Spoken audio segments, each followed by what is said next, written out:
한 주간 평안하셨는지요? 소요리 문답 강좌 시작하도록 하겠습니다. 오늘은 주기도문 세 번째 시간으로서 소요리 문답 102번 항목을 함께 살펴보도록 하겠습니다. 먼저 질문과 대답입니다. 둘째 간구에서 우리가 기도하는 것이 무엇입니까? 대답입니다. 나라의 임하옵시며 라는 둘째 간구에서 우리가 기도하는 것은 사단의 왕국이 파괴되는 것과 은혜의 왕국이 발전되어 우리들과 또 남들이 그리로 인도되어 그 안에 있게 되는 것과 영광의 왕국이 하루속히 임하는 것입니다. 영어 원문을 읽어보도록 하겠습니다. What do we pray for in the second petition? 두 번째 간구에서 우리가 기도하는 것이 무엇입니까? In the second petition, which is Thy kingdom come. 당신의 나라가 오소서. 라는 두 번째 간구에서는 we pray, 기도합니다. That Satan's kingdom may be destroyed. 사탄의 왕국이 파괴되는 것, and that the kingdom of grace, 은혜의 나라가 may be advanced, 발전되는 것, 그리고 ourselves and others brought into it, 우리들 자신과 다른 사람들이 그 안으로 들어가는 것, 은혜의 왕국 안으로 들어가는 것이죠. and kept in it, 그 안에 있게 되는 것, and that the kingdom of glory, 영광의 나라가 may be hastened, 하루속히 임하는 것을 나라의 임하옵시며 라는 둘째 간구에서 우리가 기도하는 것입니다 라는 의미가 되겠습니다. 네, 오늘 나라의 임하옵시며 두 번째 간구의 내용을 심도 있게 살펴보도록 하겠습니다. 먼저 헬라어 원문입니다. 헬라어 원문은 다음과 같습니다. 엘테토 헤 바실레이아 수입니다. 엘테토 헤 바실레이아 수를 나라의 임하옵시며 라고 번역을 한 것입니다. 엘테토 헤 바실레이아 수, 먼저 헬라어 문장부터 보도록 하겠습니다. 엘테토, 첫 번째 있는 단어는 에르코마이라는 동사가 이제 변형된 형태가 되겠습니다. 에르코마이라는 단어는 신약 성경에서 가장 많이 나오는 동사 가운데 하나입니다. 오다 또는 가다 라는 의미입니다. 에르코마이는 이제 오다, 영어로 이제 come이 되겠지요. 또 가다, go를 의미합니다. 에르코마이라는 헬라어 단어가 오다, come 또는 가다, go를 의미하기 때문에 현대어로 번역할 때는 come, 오다인지 go, 가다인지를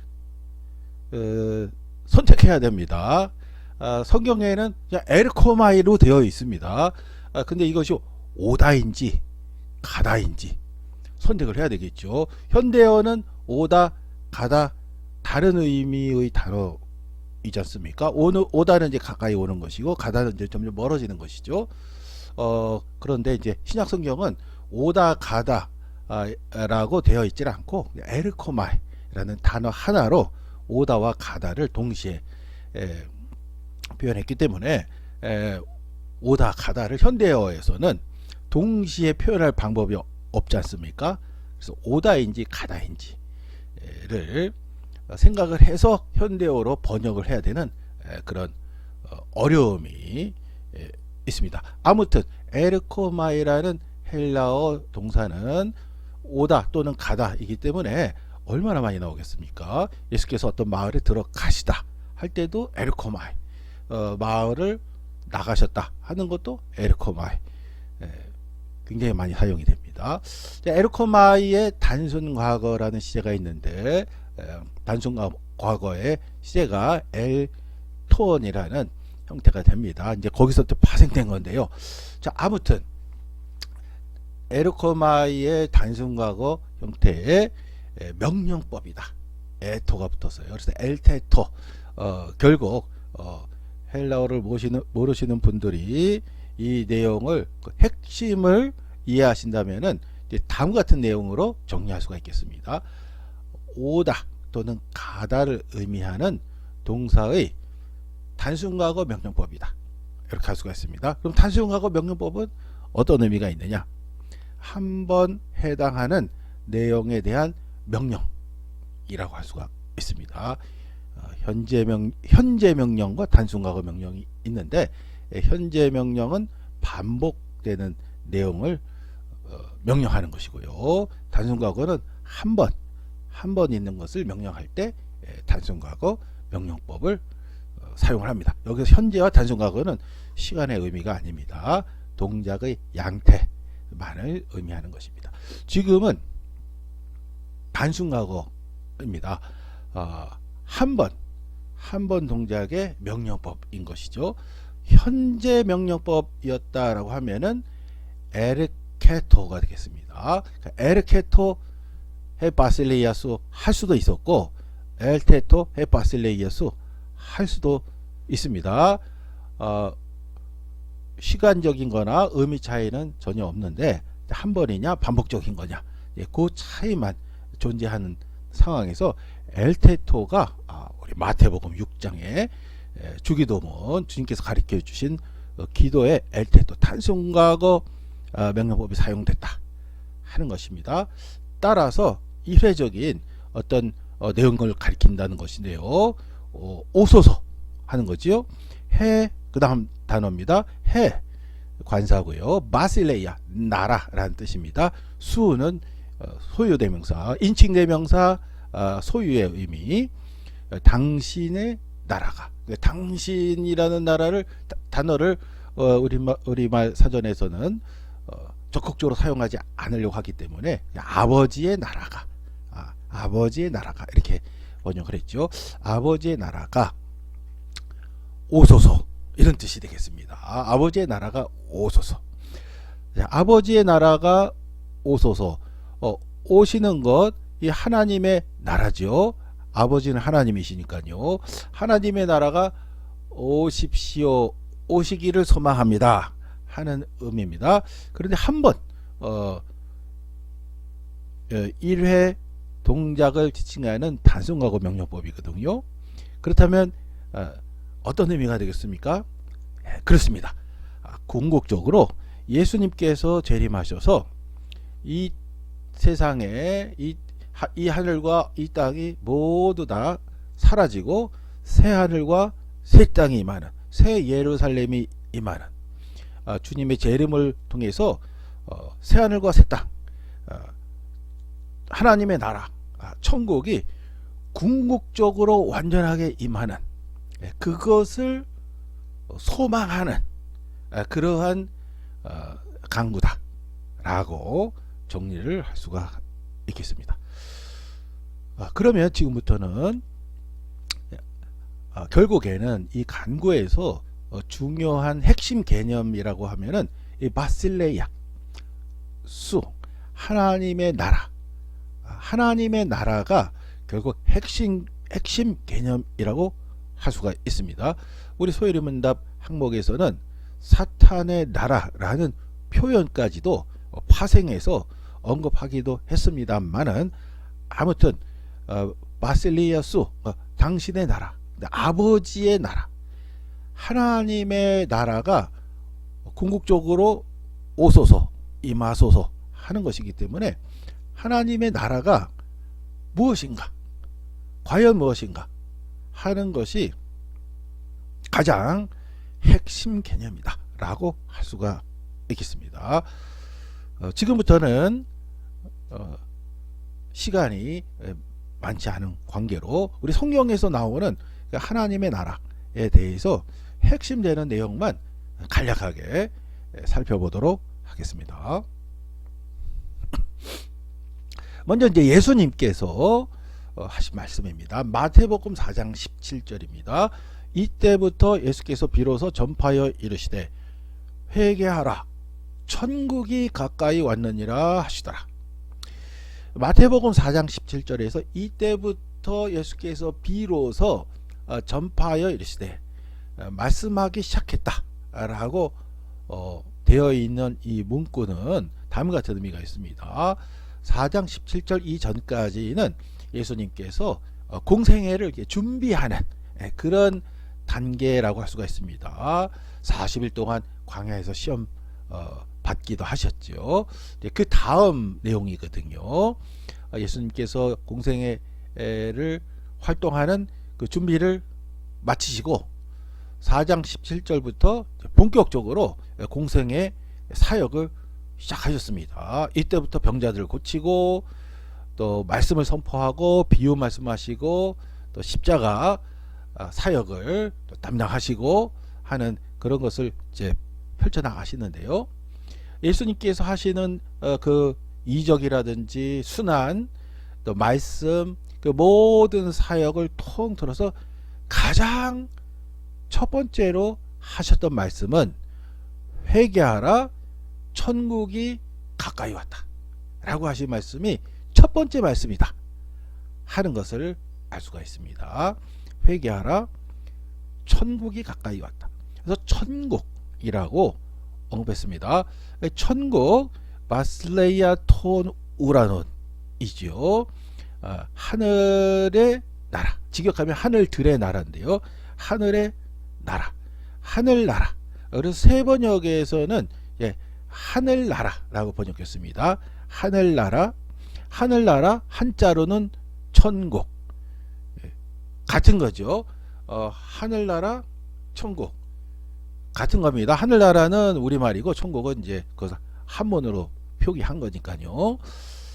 그렇습니다. 그러니까 예수님께서 공생애를 시작하시면서부터 첫 번째로 말씀하신 것이 바로 이 천국을 말씀하셨다. 하늘나라를 말씀하셨다 하는 것입니다. 그런데요, 마태복음, 마가복음, 누가복음 이제 공관복음이라고 하지요. 공관복음이라 하면 관점이 같다 하는 의미입니다. 그래서 마태복음, 마가복음, 누가복음은 병행 본문이 있습니다. 마태복음에도 나오고 같은 단락이 마가복음에도 나오고 또 같은 단락이 누가복음에도 나오고 그렇습니다. 그래서 요 마태복음, 마가복음, 누가복음 요 세 권을 가리켜서 공관복음이라고 합니다. 복음서는 이제 4개가 있는데요.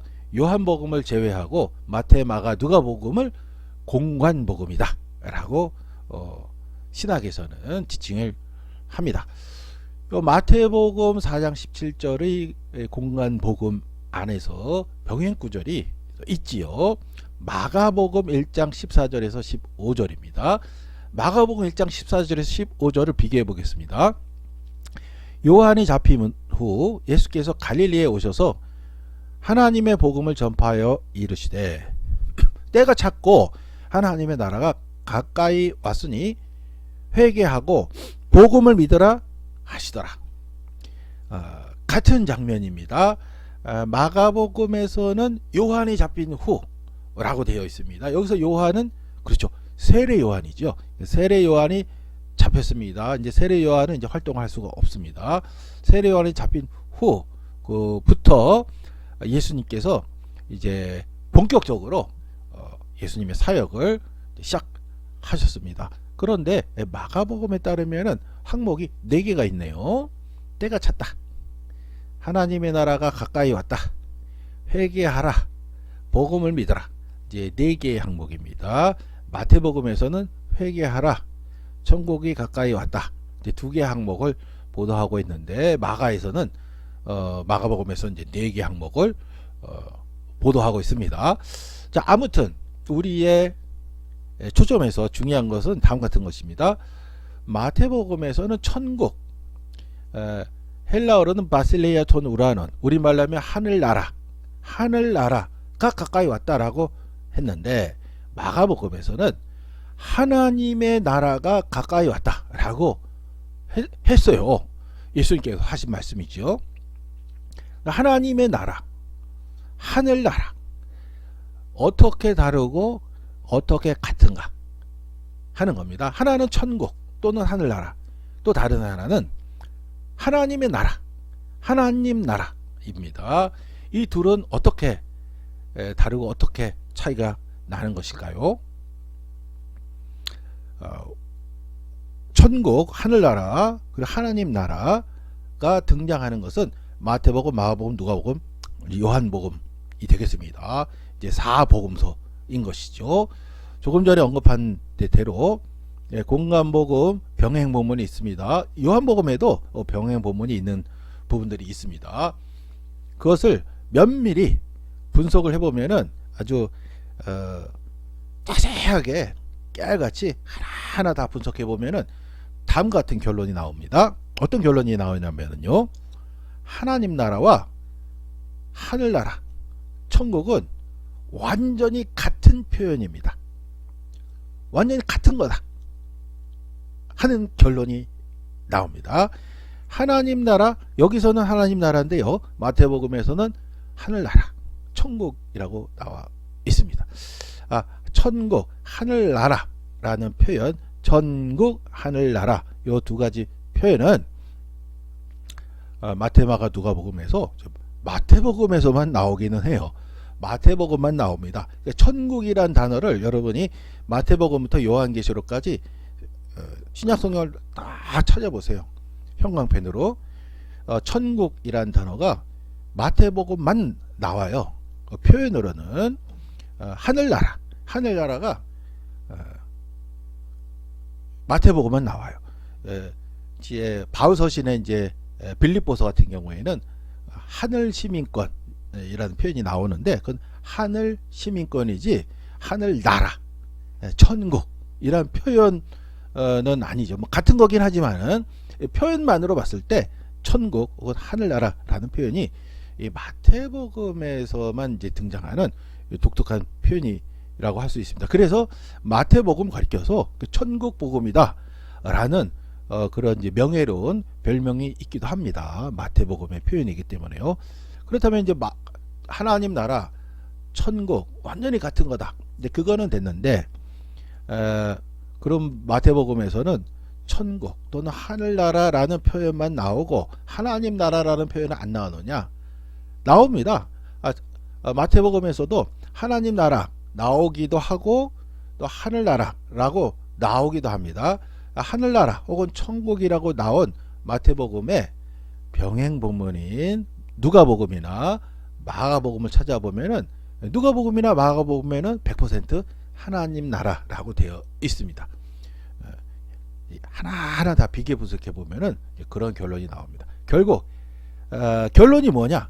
하나님 나라, 하늘나라, 천국 같은 표현이다, 같은 단어다 라고 하는 것이 결론 되겠습니다.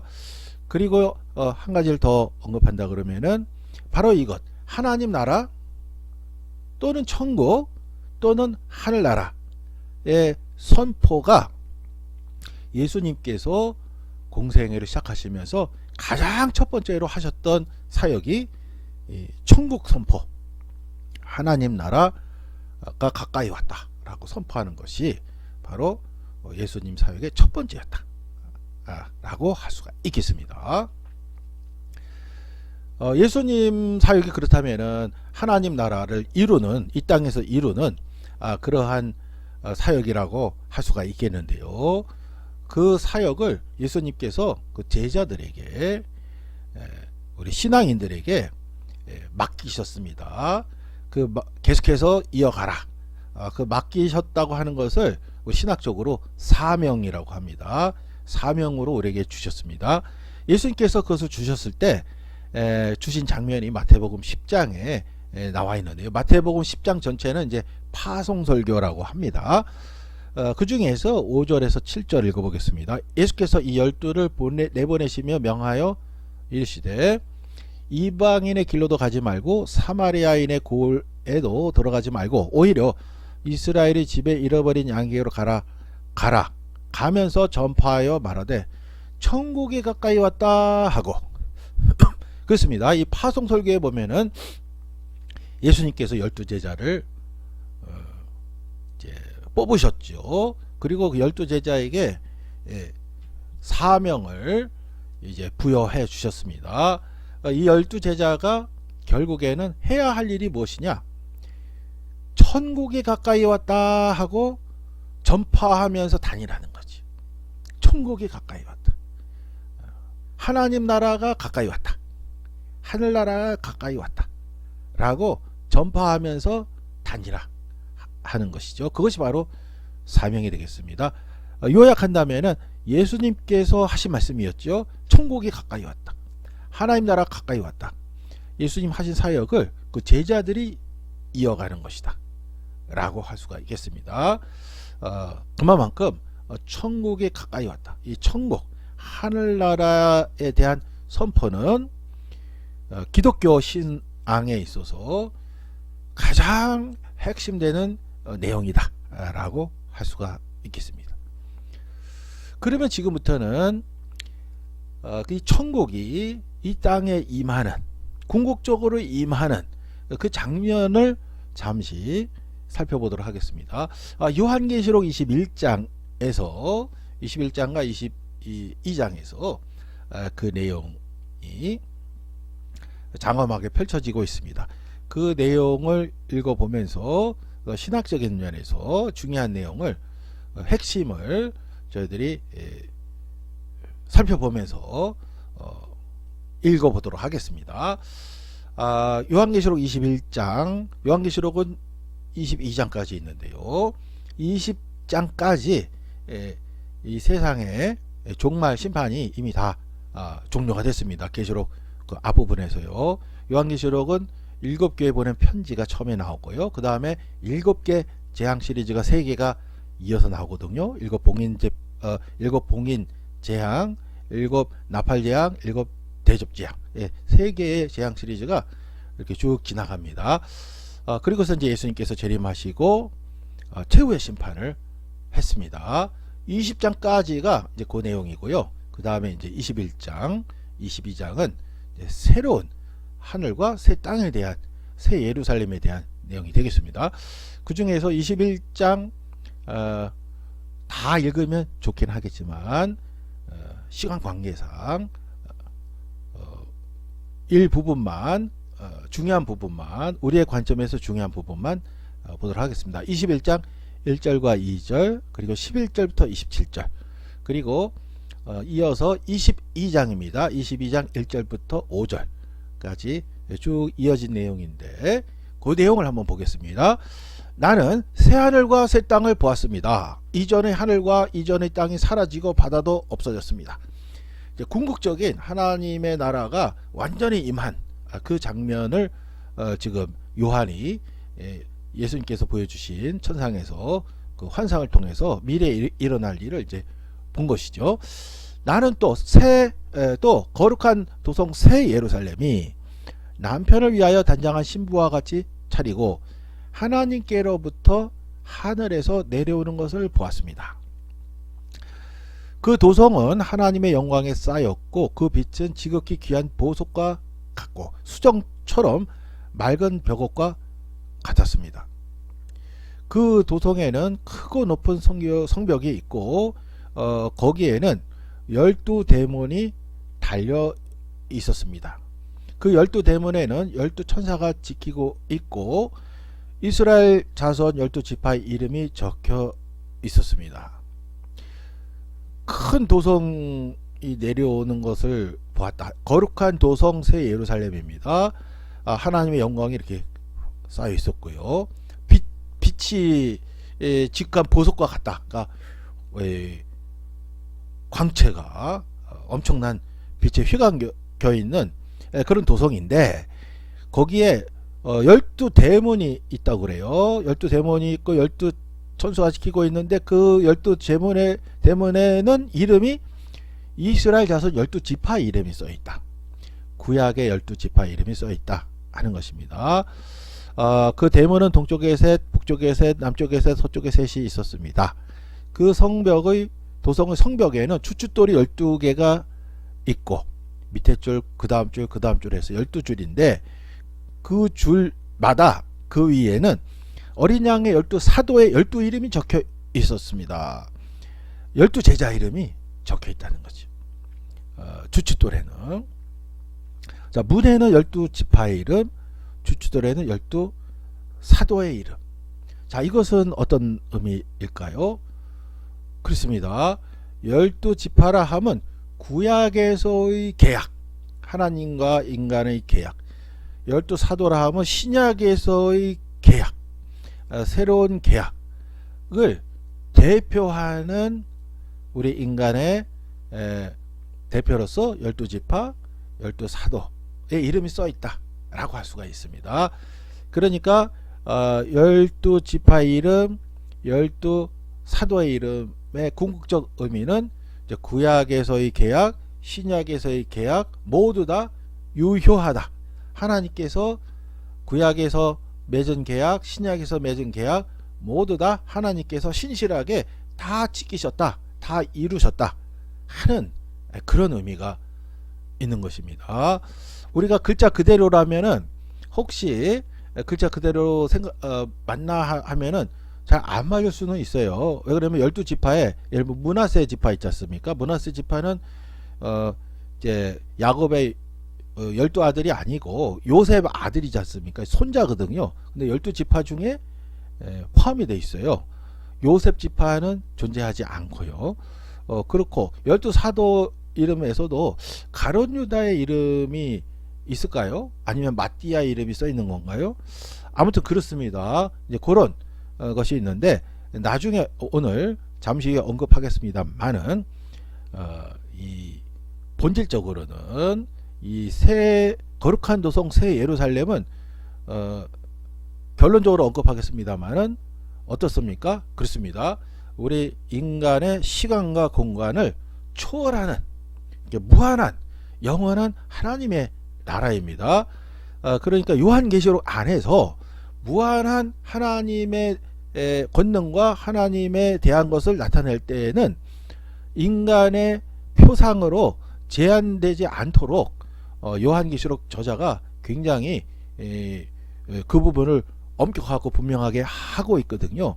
우리가 그걸 잘 따라야 합니다. 그러니까 12지파, 12사도라 하면은 12, 그러니까 완벽함을 나타내려고 한 것이지 12, 그러니까 13보다는 하나 적고 14보다는 2개 적은 12이라는 숫자 그 자체를 표현하려고 하지는 않거든요. 요한계시록에 따르면은 하나님의 계약은 완벽하다. 그런 의미가 되겠습니다. 구약에서의 계약, 신약에서의 계약이 완벽하게 모두 다 이루었다 하는 그런 의미로 표현하고 있다라고 하겠습니다. 시간과 공간에 해당하는 옛 땅과 옛 하늘은 이미 없어졌습니다. 그래서 시간과 공간의 제약 안에 있을 수가 없는 상태거든요. 그 다음입니다. 나에게 말하던 그 천사는 그 도성과 그 문들과 성벽을 측량하려고 금으로 된 자막대기를 가지고 있었습니다. 그 도성은 네모가 반듯하여 가로와 세로가 같았습니다. 그가 자막대기로 그 도성을 재어보니 가로와 세로와 높이가 서로 똑같이 12,000 스타디온이었습니다. 자, 가로 세로 높이가 똑같았다. 어떤 의미가 있겠습니까? 그렇습니다. 지성소입니다. 우리가 성막, 성전 같은 구조죠. 마당이 있습니다. 그 안에 성소가 있습니다. 그 안에 지성소가 있죠. 3단으로 구성되어 있는데 지성소가 가장 핵심이죠. 그 안에서 모세가 하나님과 대면하여 목소리를 들어 대화를 했죠. 그 안에 법궤에 구름의 날개가 맞닿은 부분을 씌운 자라고 했는데 거기서 하나님의 목소리가 이제 들려 나왔던 거죠. 그런데 이 지성소는 모세밖에 못 들어갔죠. 그리고 나중에 모세 이후에는 대제사장만 대속죄일 염프로 때만 1년에 한 번 발에다 끈을 묶고 들어갔죠. 결국 여기서는 지성소를 의미한다 라고 볼 수가 있겠습니다. 지성소가 그러니까 어떤 의미입니까? 그러니까 하나님과 만나는, 소통하는 그런 장소거든요. 지성소는. 그러니까 성막을 애초에 만들 때 시내산에서 계약을 맺었는데 하나님과 이제 하나님이 함께 하셔야 되는 거예요. 근데 직접 함께 하시면 사람들이 죽으니까 만날 수 있는 매개의 장소를 만들었죠. 그것이 성막이었고 지성소였던 것이죠. 결국 여기서는 이제 지성소 의 의미다라고 할 수 있기 때문에 결국 어떻습니까? 하나님과 이제 만나는 곳이다 라는 의미라고 할 수가 있겠습니다. 또 그가 성벽을 재어보니 사람의 치수로 144규빗이었는데 그것은 천사의 치수이기도 합니다. 그 성벽은 벽옥으로 쌓았고 도성은 맑은 수정과 같은 순금으로 되어 있었습니다. 그 성벽의 주춧돌들은 각색 보석으로 꾸며져 있었습니다. 첫째 주춧돌은 벽옥이요, 둘째는 사파이어요, 셋째는 옥수요, 넷째는 피치옥이요, 다섯째는 홍만호요, 여섯째는 홍옥수요, 일곱째는 황보석이요, 여덟째는 녹주석이요, 아홉째는 황옥이요, 열째는 녹옥수요, 열한째는 청옥이요, 열두째는 자수정이었습니다. 이 도성을 꾸미고 있는 각색 보석이 12개가 나열이 되어 있습니다. 저보고 보석 아는 거 써보라 그러면은 다이아몬드, 사파이어, 진주 한 3-4개 밖에는 생각이 안 나는데 여기 보석이 이렇게 종류가 많았습니다. 자, 그런데 여기서 잠시 전에 언급한 것처럼 실제로 이런 보석, 벽옥, 사파이어, 옥수, 피치옥, 홍옥수 이런 보석으로 이루어진 그러한 것일까요? 그렇게 볼 수도 있는데 그런데 어떤 면에서는 이런 벽옥, 사파이어, 옥수 이런 광물들은 어떤 것입니까? 광물입니다.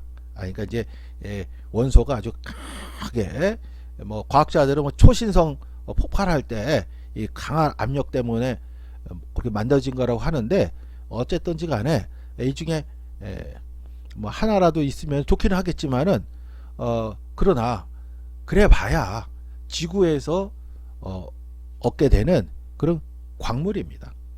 아무리 광물이 이렇게 보석이 많아도 예를 들면 먹을 것이 없다. 그럼 굶어 죽잖아요. 광물이 중요합니까?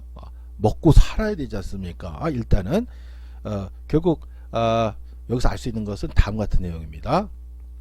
요한계시록에서 이러한 보석들이 이렇게 많이 나오는데요. 요한계시록 연구자들 최근의 연구까지 종합적으로 고찰해 보면은 대체적으로 이런 견해입니다. 이런 광물로 표현한 이런 각색 보석으로 표현한 이유는 요한계시록에서 새 예루살렘에 대해서 그 찬란함을 표현하고 싶은데 표현할 수 있는 방법이 우리 인류가 가지고 있는 가장 소중한 것으로 표현하는 수밖에 없다 하는 거죠. 그럴 수밖에 없겠죠. 가장 소중한 것으로 표현을 한 겁니다. 우리가 할 수 있는 만큼. 그런데 하나님의 나라가 이런 보석 정도에 불과하겠습니까? 당연히 아니죠. 보석의 몇천억 배 이상, 그 몇천억 배 이상도 더 초월하죠. 무한한 영광인 거죠. 하나님의 나라는 이 보석 정도로는 안 되는 거죠. 쉽게 이야기하면은 그것을 네 번째 줄 12,000 스타디온이라는 요 표현에서도 우리가 알 수가 있습니다. 길이가 가로가 12,000 스타디온, 세로 12,000 스타디온, 높이 12,000 스타디온, 가로, 세로, 높이. 장광고가 12,000 스타디온. 주사위처럼 정사각형 육면체가 돼야 되는데 그렇다면은 그러면은 어떻습니까? 12,000 스타디온. 요 12,000 스타디온의 거리는 어느 정도 되냐면은요. 베이징에서 도쿄 정도가 됩니다. 제가 구글 지도로 재봤습니다. 베이징에서 북경에서 동경, 그러니까 베이징에서 도쿄까지 직선거리로 12,000 스타디온 정도 됩니다. 뭐 먼 거리긴 한데 그런 주사위 안에 2000년 동안 믿은 그리고 이후에 믿을 모든 기독인들이 그리스도인들이 다 들어가 산다. 좀 좁을 수 있어요. 그 정도라면. 자, 여기서 12,000 스타디온은 어떤 의미겠습니까? 그렇습니다. 12 완전수 곱하기 12 곱하기 10 곱하기 10 곱하기 10 10 10 10 10을 3번 곱하는 겁니다. 10의 3승 그리고 12의 자승이죠. 12 곱하기 12 12 곱하기 12 곱하기 10 곱하기 10 곱하기 10 하면은 12,000 스타디온이 나옵니다. 그러니까 모든의 모든을 곱하고 방향으로 장광고 10 10 10 이것도 이제 무한에 들어가는 모든 그 계약, 구약의 계약 12, 신약의 계약 12, 거기다가 높이에 무한하다는 10, 세로 10, 가로 10, 다 곱하면은 12,000 스타디온이 돼요. 그러니까 무한하다는 거지. 무한하다는 것을 왜 그러면은 12,000이라는 숫자로 표현했을까요? 그렇습니다. 우리 인간이 알아들으라고 그랬다는 거예요. 우리 인간이 알아들으라고 12,000 스타디온. 완벽함을 숫자로 표현해 주신 거죠. 우리 인간은 여하튼 성경을 통해서 알아들어야 되니까. 마찬가지로 보석 이야기도 마찬가지라는 겁니다. 우리 인간이 알아들어야 되니까 와 정말 최고의 정말 좋은 것이다 하는 것을 알아들으라고 하나님께서 우리 인간이 알아듣도록 하게끔 배려해 주신 거다. 우리 인간이 머릿속에 있는 가장 소중한 것 그것들을 가지고서 이해할 수 있도록 하나님께서 우리 인간의 가장 소중한 것을 활용하신 거다. 하나님은 무한하신 분이지만 우리 인간이 유한하기 때문에 유한한 인간이 알아들으라고 그렇게 배려를 해주신 거다 라는 그런 견해들이 대체적이라고 할 수가 있습니다. 결국 하나님의 나라는 무한하고 너무나도 고귀하다 라는 표현이라는 것이죠. 또 12대문은 12진주로 되어 있는데 그 대문들이 각각 진주 한 개로 되어 있었습니다. 도시의 넓은 거리는 맑은 수정과 같은 순금이었습니다. 대문이 있는데요. 대문 하나에 큰 진주로 되어 있대요. 그래요. 진주라면 이제 커야 되겠죠. 일단 사람이 다니려면은. 그런데 그 대문이 이제 진주가 열렸는데 들어가 보니까 그 안에 넓은 거리가 보였는데요. 맑은 수정과 같이 이제 금이었다. 여기서도 수정, 헬라어로는 크리스탈로스입니다. 크리스탈, 금도 소중하고 크리스탈도 소중하지만 그런 광물에 불과한 것이 아니고 너무나 찬란하다 하는 것을 우리 인간이 알아듣도록 우리 인간이 갖고 있는 것 중에 가장 값비싸고 소중한 크리스탈과 금으로 표현한 것이죠. 나는 그 안에서 성전을 볼 수 없었습니다. 성전은 교회죠. 근데 교회가 없다는 거죠. 성전, 그 전에 성막, 성전, 교회는 하나님과 소통하는 매개라고 할 수가 있는데 성전이 없다. 그 이유는 뭡니까? 하나님과 직접 만나서 직접 소통하기 때문에 그런 것이죠. 그것은 전능하신 주 하나님과 어린 양이 그 도성의 성전이시기 때문입니다. 그러니까 성전이 필요 없다는 거죠. 직접 만나기 때문에 그렇다. 그 도성에는 해나 달이 빛을 비출 필요가 없습니다. 성경은 하나님이 첫째 날 빛을 창조하시면서 시작했죠. 그 빛이 이 땅에 오셨습니다. 예수께서 나는 세상의 빛이다. 바울이 선언했죠. 우리는 빛의 자녀다. 빛의 갑옷을 입자. 그런데 그 빛이 더 이상 필요 없다라고 이야기하고 있습니다. 왜 그렇습니까? 그것은 하나님의 영광이 그 도성을 밝혀주며 어린 양이 그 도성을 등불이시기 때문입니다.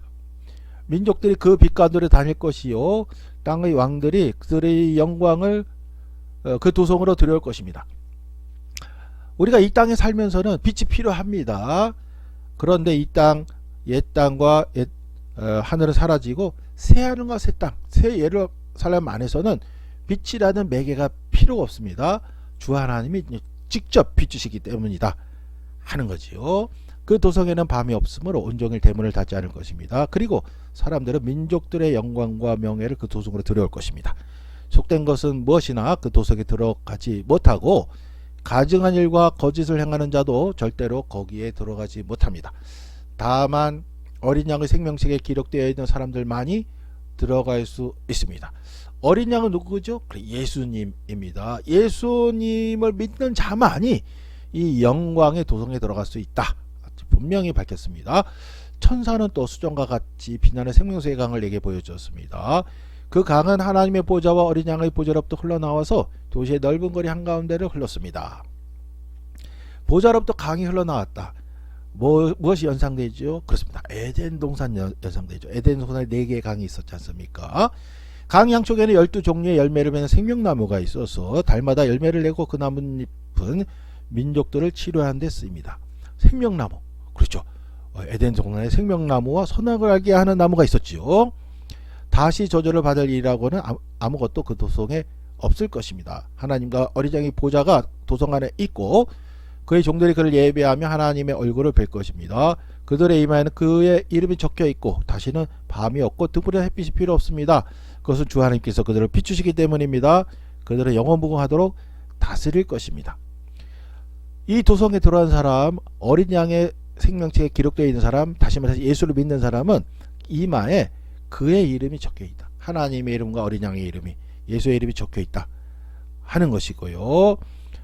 하나님께서 그들을 직접 비추실 것이다. 여기서 비추다, force라는 명사가 아닙니다. 파네오, 비추다라는 동사가 사용됐고요.